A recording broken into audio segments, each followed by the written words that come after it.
पाकिस्तान में सियासत का कुछ अंदाज़ इस तरीके से है कि पिछले 30-40 सालों से सियासत में जो बड़ी सियासी जमातें अपना बड़ा शेयर वसूल करती हैं इंतखाबी अमल के दौरान, उनमें मखसूस ख़ानदानों की हुकूमत है। अगर आप पीपल्स पार्टी में चले जाएँ तो जुल्फ़िकार अली भुट्टो के नाम के ऊपर आज भी पार्टी नारा लगाती है जी ए भुट्टो, और फिर वोट मांगने जाती है। गो के पार्टी अब आसिफ अली जरदारी साहब चलाते हैं।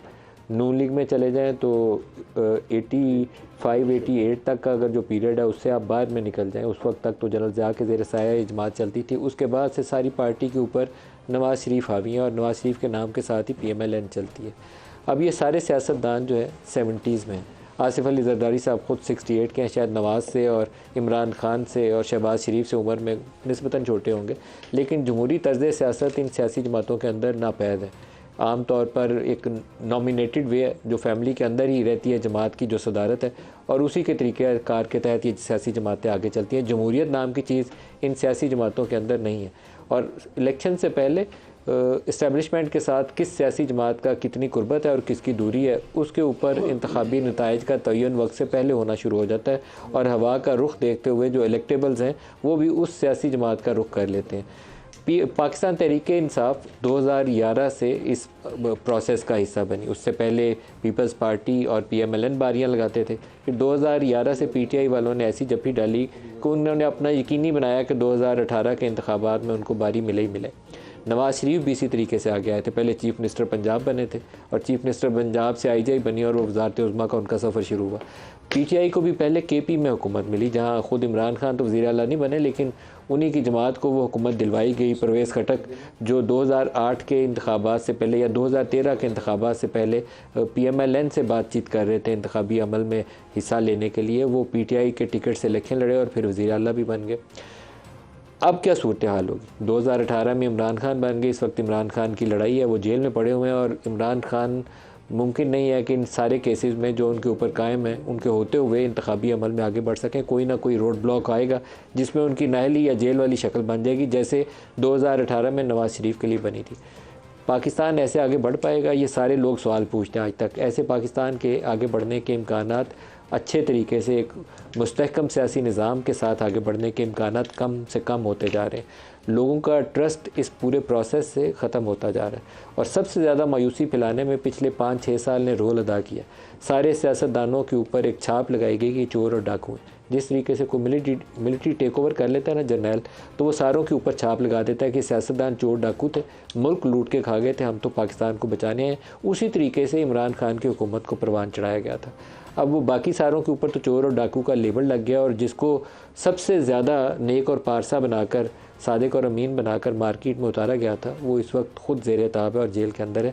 तो पाकिस्तान का सियासी निज़ाम क्या होगा? ऐसे इलेक्शन प्रोसेस के ऊपर कौन भरोसा करेगा, कौन वोट डालने आएगा, और उन नताइज के ऊपर कौन यकीन करेगा? बिलावल आजकल स्पीचेस के अंदर बाज़ ऐसी चीज़ें कह रहे हैं जिनकी आज से कुछ तवक्को नहीं की जा रही थी, तो उसके अंदर शायद कोई नया जमहूरी सोच नहीं जागी है।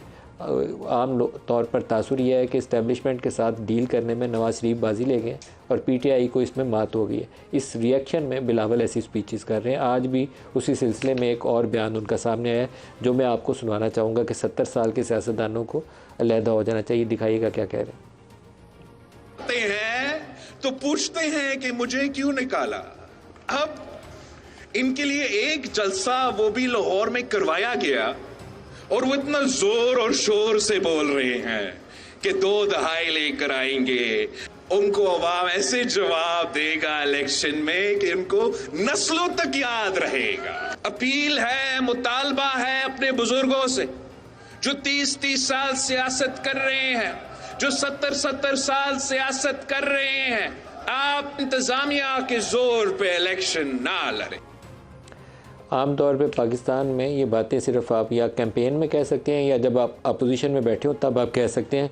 हुकूमत बिलावल की जमात भी उसी रास्ते से लेती रही है जिस रास्ते से इमरान खान और नून लीग हुकूमत लेती रही है। दूसरा बयान भी इनका बड़ा इंटरेस्टिंग है। चीफ़ जस्टिस से दरख्वास्त कर रहे हैं। चीफ़ जस्टिस का इलेक्शन प्रोसेस के अंदर बराह रास्त रोल नहीं होता। चीफ़ जस्टिस का जिन कामों में रोल होना चाहिए कि गैर आइनी काम हो रहा हो, गैर कानूनी काम हो रहा हो, तो उसके अंदर अगर कोई ह्यूमन राइट्स वायलेशन है, फंडामेंटल राइट्स की खिलाफ वर्जी है, तो उसके अंदर कोई इस्तदा आती है तो उनको एक्ट करना चाहिए। जैसे आजकल ये PTI के कुछ लीडर्स उठाए जाते हैं, तो मुझे सरप्राइज़ होता है कि काजी फ़ाइज़ ईसा साहब उसके ऊपर एक्ट नहीं कर रहे।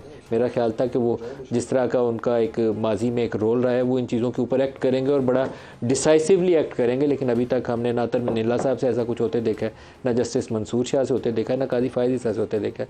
लेकिन बिलावल उनसे क्या कह रहे हैं कि आप इलेक्शन को देखें, दिखाई गए। पाकिस्तान के अवाम का अरबों रुपया खर्च करने का क्या फायदा है अगर हमने इलेक्शन से पहले रिजल्ट्स तय करना है, अगर साफ और शफाफ इलेक्शंस ना हुए, कोई एक साहब वजीर आजम बनेगा तो कोई दूसरा धांधली का इल्जाम लगाएगा, धरना शरना का सियासत करता रहेगा, तो फिर कोई फायदा नहीं है। चीफ जस्टिस फ़ाइज़ ईसा साहब वो इंश्योर करेंगे कि जब 8 फरवरी पे इलेक्शन हो तो कोई उंगली ना उठा सके। जो आज हमारे साथ शुरका हैं इस्लामाबाद स्टूडियोज़ में, हाफिज़ अब्दुल्ला साहब हैं, रहनुमा हैं JUI फजलुर रहमान के, डॉक्टर तारिक फजल चौधरी साहब हैं, आप पाकिस्तान मुस्लिम लीग नवाज़ से हैं, और डॉक्टर फिरदौस राशिद अवान साहब आए इस्तेहकाम पाकिस्तान पार्टी से। सबको प्रोग्राम में खुशामदीद कहता हूँ। हाफिज़ साहब, एक बात सही है कि जो उन्होंने कहा कि एक वज़ीर-ए-आज़म बनेगा और दूसरा धरना दे रहा होगा। हमारे यहाँ कुछ सालों में ऐसी ही सियासत हुई है, नताइज को माना किसी ने नहीं, तो जो इंतखाब जीता दूसरे ने उसको या सिलेक्टेड कहा या धरना दिया। बिस्मिल्लाहिर्रहमानिर्रहीम। बहुत शुक्रिया नजीम साहब। 2-2.5 महीने के वक्फे के बाद पहली दफ़ा आपके स्टूडियो में आए। अल्लाह ने आपको सलामत भी रखा है, महफूज रखा है उस दहशतगर्दी की कार्रवाई से, तो आपके लिए नेक ख्वाहिशात भी हैं। अल्हम्दुलिल्लाह, अल्लाह का बहुत करम। देखिए, बात यह है कि सन 1954 से लेकर 2018 तक कोई ऐसा इलेक्शन कोई बता सकता है जो साफ और शफाफ इलेक्शन? कोई नहीं बता सकता गारंटी से। 70 और 71 की बात हो रही है, उस पर भी हम बात कर सकते हैं कि वहाँ धांधली हुई या नहीं हुई। 160 या 180 की नशिस्तें जीतने वाले कहाँ खड़े आज? वो किधर है? वो तो पाकिस्तान में है नहीं, वो तो एक अलग ऐसा बन गया। जो 80 नशिस्तें जीत के वो कहाँ है? तो लिहाजा 2018 तक। दूसरी बात यह है कि कितनी पार्टियाँ बनी? Convention League, Qayyum League, Junejo League, काप लीग, IJI, PTI, अब इस्तेहकाम, अब PTI, परवेज़, बाप वगैरह वगैरह। तो ये इन तमाम चीज़ों को देखकर अब आगे इलेक्शन सामने रखें, उसमें क्या कुछ हो रहा है। अगर ये साफ शफाफ इलेक्शन है तो मेरे ख़्याल में इस बात से मैं इत्तेफाक करता हूँ तो फिर इलेक्शन की ज़रूरत ही नहीं है।